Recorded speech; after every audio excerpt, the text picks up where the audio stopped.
ദൈവനാമത്തിന് മഹത്വമുണ്ടാകട്ടെ. യെശയ്യാ 25:8. സകലരുടെയും കണ്ണീർ അവിടുന്ന് തുടച്ചു മാറ്റി. ഇതാ നമ്മുടെ ദൈവം, നമ്മുടെ രക്ഷയുടെ പ്രത്യാശ, നാം അർപ്പിച്ച ദൈവം. അങ്ങയിൽ ഹൃദയം ഉറപ്പിച്ചിരിക്കുന്നവനെ അങ്ങ് സമാധാനത്തിന്റെ തീരവിൽ സംരക്ഷിക്കുന്നു. കർത്താവിൽ എന്നേക്കും ആശ്രയിക്കുവിൻ. ദൈവമായ കർത്താവ് ശാശ്വതമായ അഭയശിലയാണ്. നീതിമാന്റെ മാർഗം നിരപ്പുള്ളതാണ്, അവിടുന്ന് അതിനെ മിനുസമുള്ളതാക്കും. കർത്താവ്, അങ്ങയുടെ നിയമത്തിന്റെ പാതയിൽ ഞങ്ങൾ അങ്ങയെ കാത്തിരിക്കുന്നു.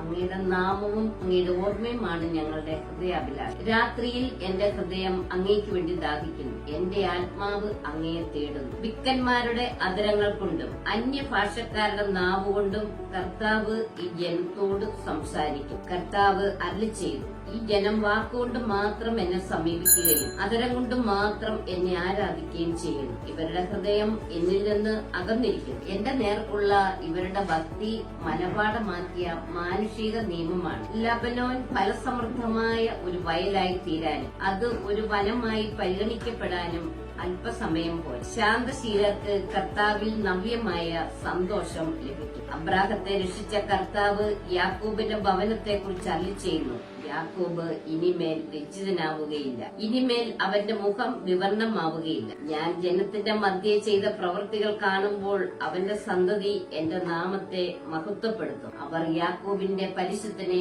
മഹത്വപ്പെടുത്തും. ഇസ്രായേലിന്റെ ദൈവത്തിന്റെ മുൻപിൽ ഭക്തിയോടെ അവർ നിലകൊള്ളും. തെറ്റിലേക്ക് മടങ്ങിപ്പോയവർ വിവേകത്തിലേക്ക് മടങ്ങിവരും. പെറുപെറുത്തിരുന്നവർ ഉപദേശം സ്വീകരിക്കും. ഹല്ലേലൂയ, ആമേൻ.